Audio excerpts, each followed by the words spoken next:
Your Eminence Cardinal Luis Antonio Tagle, Prefect Dicastery for Evangelization, Your Eminence Cardinal Filippo Neri Ferrao, President of the CCBI, Your Eminences, Your Graces, Your Lordships, dear Father Stephen Aratara, dear Father Paul Parapathan, and dear Honorable dignitaries here present, Reverend Fathers, Reverend Sisters, and dear brothers and sisters in our Lord Jesus Christ. I am grateful for this opportunity to address you on the theme of this 34th Plenary Assembly of CCBI.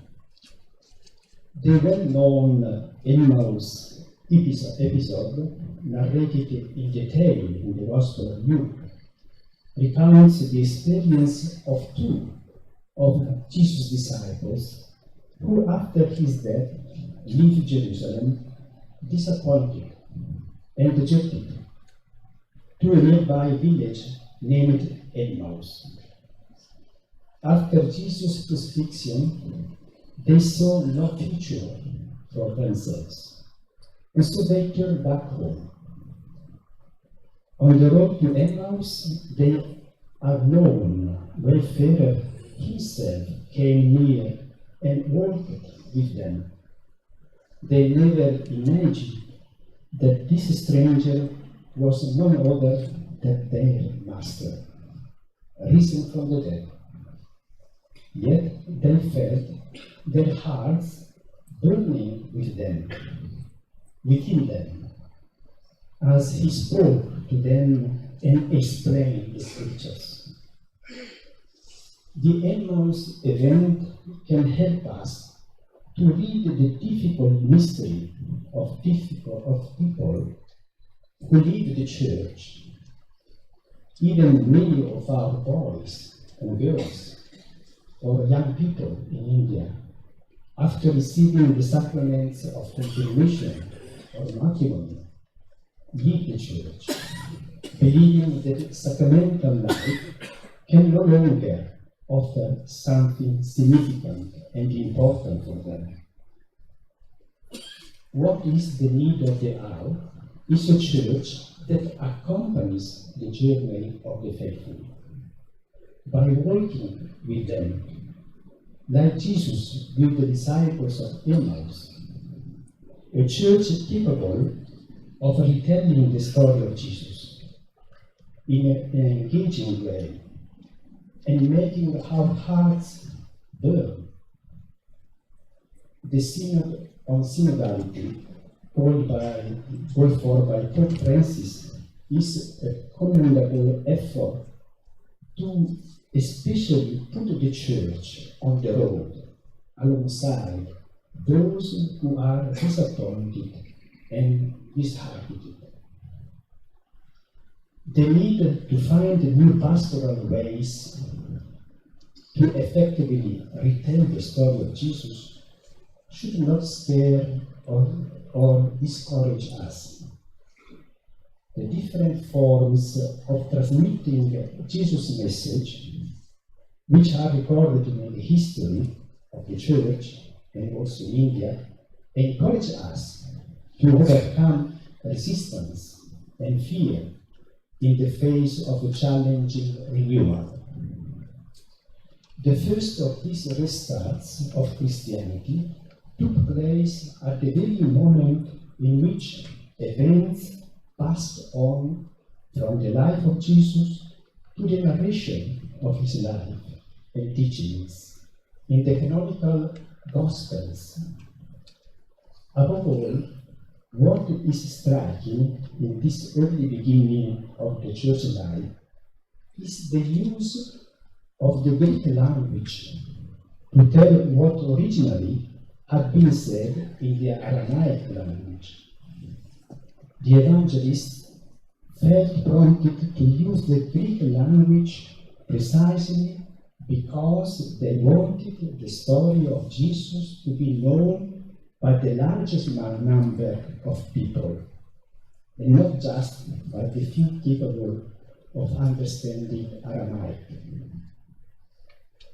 The first generation of Christians knew how to tell the story of Jesus, so that the heart of the listeners could burn. But at the same time, they allowed each of them to make their decision. The words of the early Christians were accompanied by the testimony of their lives. This way of telling the story of Jesus should also happen today. Even in your diocese, you should experience the same desire of the evangelists to tell the story of Jesus to the largest possible number of people and show the ability to arouse ardor in the hearts of those who listen to you with a credible testimony of Christian life. In this fascinating, multi-religious and multicultural country of ours, let us therefore foster unity in diversity, and not divide, not oppose each other, in order to defend our own local language spoken in our church institutions, and hold on to our own cultural and social affiliations. Instead, like the evangelists, let us promote the essential, which is the faith in Jesus Christ, and its universal dimension, which makes us people of God, united and redeemed by Him. According to tradition, the proclamation of the life and teachings of Jesus entered the Indian subcontinent almost 2,000 years ago, at the time when the paradigm was to become a Christian and not to be born a Christian. Becoming a Christian, more than only inheriting the same faith, is something that needs introspection in our age. Just being born from Christian parents does not make us Christians. Rather, our personal choice and long life commitment to Jesus Christ and His teachings, as expounded by the Magisterium, are the essence of our faith and moral life. This aspect of making a personal decision should be supported with more attentive and personalized formation of the faithful. And even the Church itself is always in theory, pastorally reforming itself. In the years following the Second Vatican Council, especially in the West, there was a profound renewal in the relationship between the Church and the world. For example, in India, in the 80s and 90s, an attempt was made to embrace Christianity with the rich Indian religious outlook. In the vision of Lumen Gentium, which clearly instructs that the divine providence does not deny the helps necessary for salvation to those who, without blame on their part, have not yet arrived at an explicit knowledge of God, and with His grace strive to live a good life. Whatever good or truth is found amongst them is looked upon by the Church as a preparation for the gospel. As pastors, we cannot but ask ourselves if behind our fears of church renewal, namely of leaving the comfort zone of our institutions and structures, there might be a rather weak faith and an insufficient commitment to retell the story of Jesus. so that all may have the fullness of life in Him.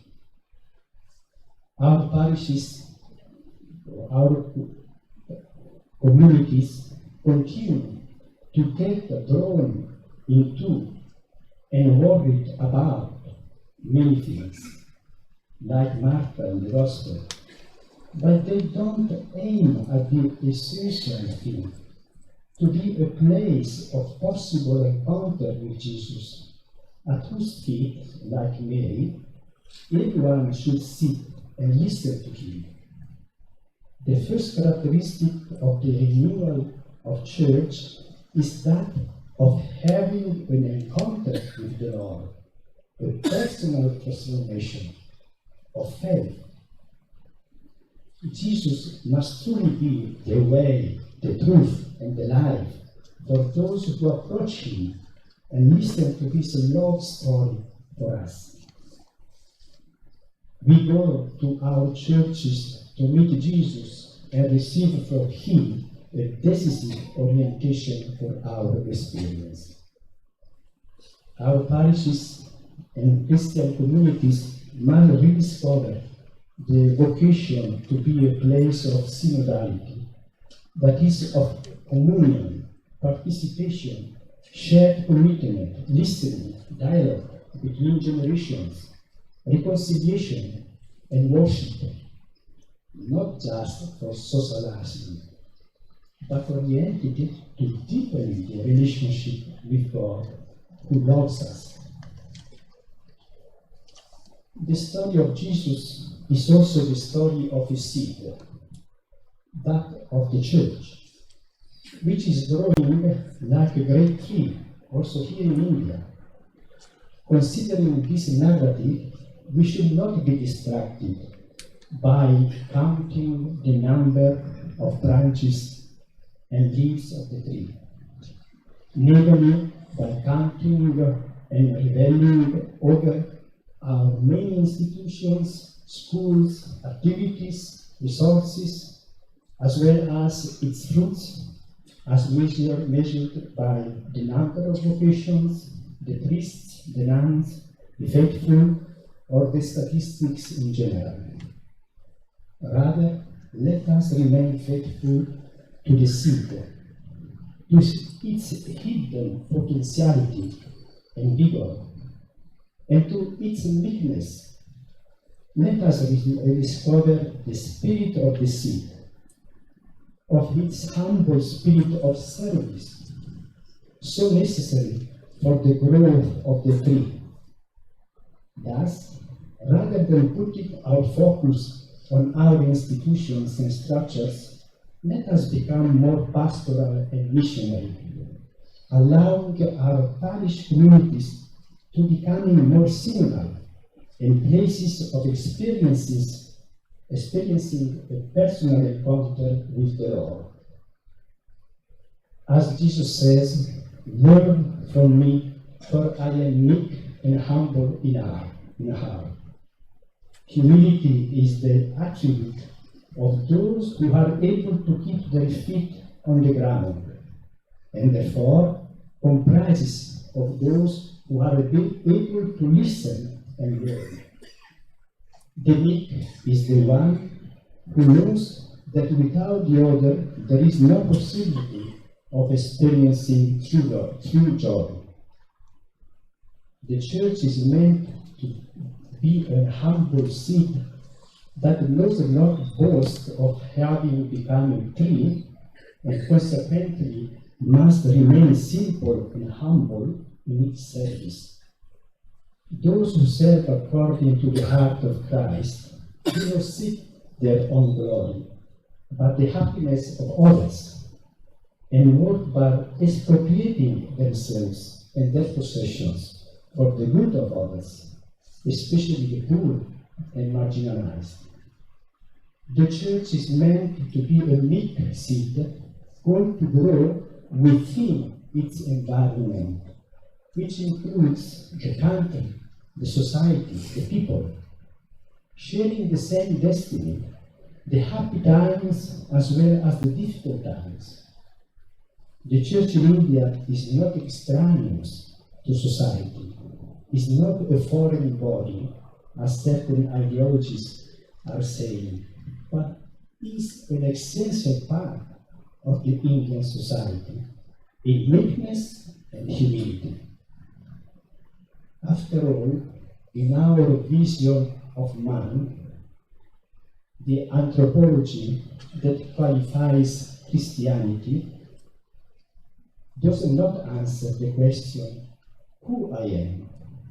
Rather, the question, whom I am for. Humility and meekness are the qualities of the seeker, that is the church, which develops itself not so much by receiving as by offering life, just as the story of Jesus tells us, just as the life of Jesus teaches us. I wish a fruitful plenary assembly to all of you. Thank you. Thank you, Your Excellency.